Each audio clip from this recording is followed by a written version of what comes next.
நாளைக்கு மார்கழி 1 ஞாயிற்றுக்கிழமை அப்படின்னா நான்வெஜ் இல்லாமல் எப்படிங்க போகும் அப்படின்னு நான் யோசிச்சுட்டு இருந்தேன். சரி, இந்த வாரமாவது நம்ம நான்வெஜ் இல்லாமல் இருப்போமே அப்படின்னு யோசித்தாலும், நான்வெஜ்ஜை நான் விட்டாலும் நான்வெஜ் என்ன விடாதுன்ற மாதிரி நான்வெஜ் எடுத்துகிட்டு இருந்தாச்சு. ஈரலும் மீனும் தான் இன்றைக்கி எடுத்துகிட்டு இருந்தோம். ஈரலை குழம்பு மாதிரி பண்ணிவிட்டு மீனை வறுத்துக்கலாம் அப்படின்னு சொல்லிட்டு.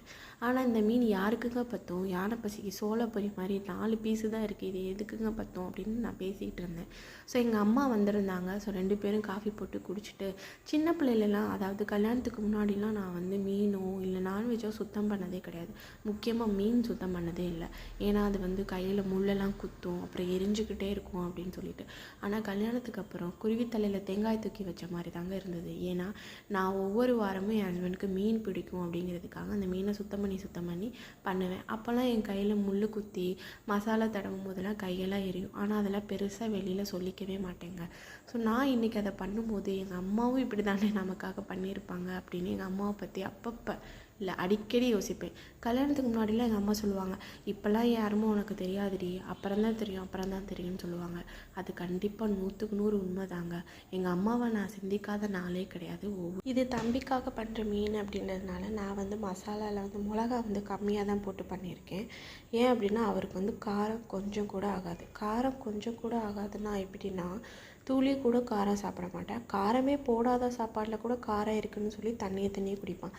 தண்ணியை குடித்தே வயிற்றுப்பிடுவான், சாப்பிட மாட்டான். ஸோ அதனால அவனுக்கு மசாலாவில் கொஞ்சம் கூட காரம் இல்லாமல் மல்லித்தூள் மஞ்சத்தூள் மட்டும் போட்டு அந்த மீன் மசாலாவை எடுத்து வச்சு எங்கள் அம்மாவுக்கு நான் சமைக்கிறதுனா ரொம்ப பிடிக்கும். கல்யாணத்துக்கு முன்னாடி எப்போவாவது எங்கள் அம்மாவுக்கு நான் சமைச்சு கொடுப்பேன். ஆனால் கல்யாணத்துக்கு அப்புறம் பெருசாக சமைச்சு கொடுக்க முடியல. ஏன்னா நான் இங்கேருந்து நிறையா வேலை பார்த்துட்டு தான் அம்மா வீட்டுக்கு போகிறேன். ஸோ அங்கே போயாவது நம்ம ரெஸ்ட் எடுத்துகிட்டு வரணும் அப்படிங்கிறதுனால தான் அப்போயும் எங்கள் அம்மா தான் எனக்கு சமைச்சு கொடுப்பாங்க. அப்பப்போ எங்கள் அம்மா வீட்டுக்கு வரும்போதாவது நம்ம நல்லா சமைச்சு கொடுக்கணுங்கிறதுக்காக எங்கள் அம்மாவுக்காகவே இன்னைக்கு ரெடி பண்ணி எடுத்துட்டேன்.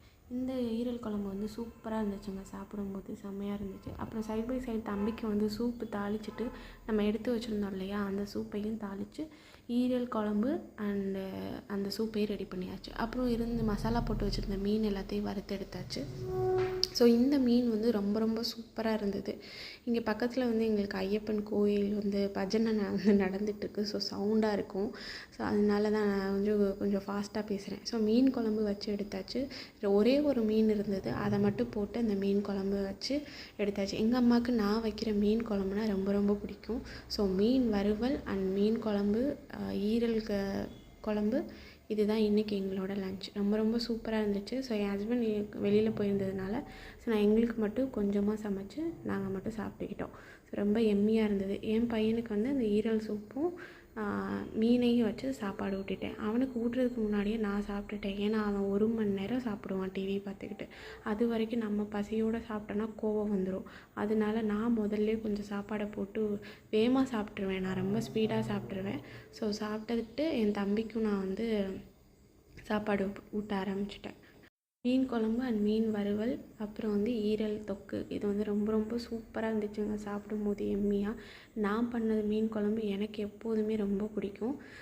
என் பையனுக்கு சாப்பாடு ஊட்டுறதுக்கு குறைஞ்சது 1 மணி நேரமாவது ஆகும். ஏன்னா அவன் ரொம்ப ரொம்ப ஸ்லோவாக சாப்பிடுவான். தண்ணியை குடிச்சே வயிற்றுப்பிடுவான்.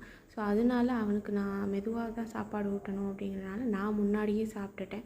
அவன் ஸ்லோவாக சாப்பிட்றதுனால நம்ம முதல்ல சாப்பிட்டுட்டோன்னா நல்லது அப்படின்னு நான் எப்போதுமே முதல்ல சாப்பிட்ருவேன்.